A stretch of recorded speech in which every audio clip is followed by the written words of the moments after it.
Assalamualaikum warahmatullahi wabarakatuh. Perkenalkan, nama saya Rina Alinovitasari, NIM 1832110000092.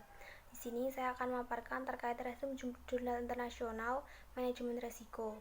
Yang pertama yaitu ada identitas jurnal dengan judul Parametric Condition of High Financial Risk in the SME Sector.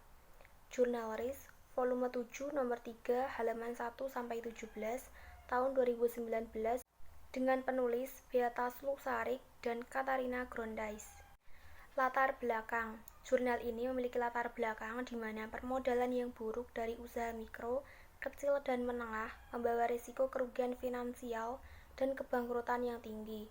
Oleh karena itu, tantangan utama bagi UKM adalah kurangnya akses mereka ke sumber dana dan kredit.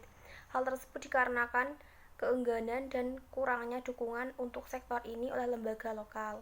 Sehingga dalam hal ini perlu dilakukan identifikasi terkait masalah-masalah tersebut, karena manajemen risiko yang efisien di suatu usaha dapat menentukan kelangsungan usahanya di pasar dan dapat berkontribusi pada pengembangan yang tidak hanya entitas itu sendiri tetapi juga pasar dan lingkungan sosialnya. Tujuan penelitian. Secara garis besar, penelitian ini dibuat untuk mengidentifikasi probabilitas terjadinya risiko keuangan yang tinggi dalam hal karakteristik parametrik perusahaan. Sampel penelitian. Penelitian ini menggunakan data survei yang dilakukan di perusahaan yang dipilih secara acak dengan tidak lebih dari 249 karyawan. Secara total, 496 perusahaan berpartisipasi. Di antaranya adalah usaha mikro sebesar 60,3%, kecil sebesar 28,6% dan menengah sebesar 11,1%.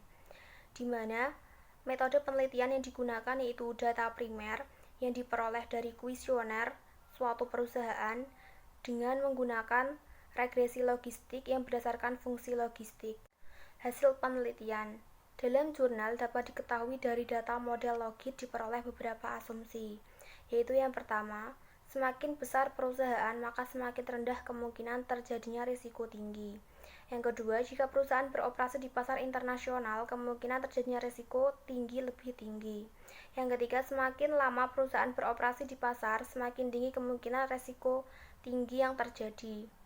Dan yang keempat yaitu jika perusahaan berurusan dengan manajemen risiko, kemungkinan terjadinya risiko tinggi lebih rendah.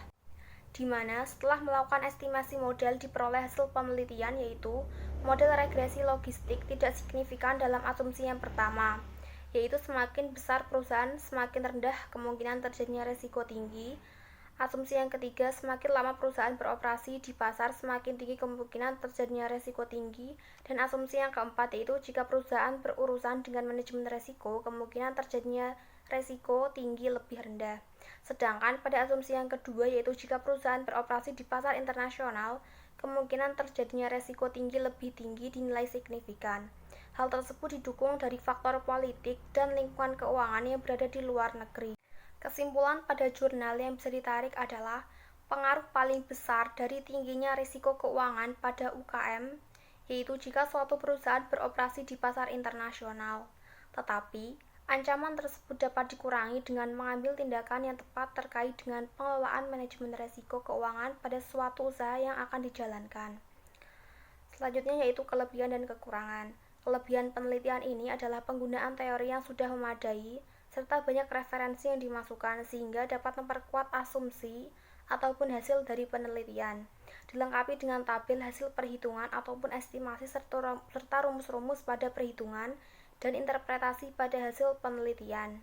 Sementara itu, kekurangannya terletak pada analisis yang kurang mendalam, baik terkait hasil maupun pada bagian lainnya, serta banyak makna tersirat pada hasil dan kesimpulan.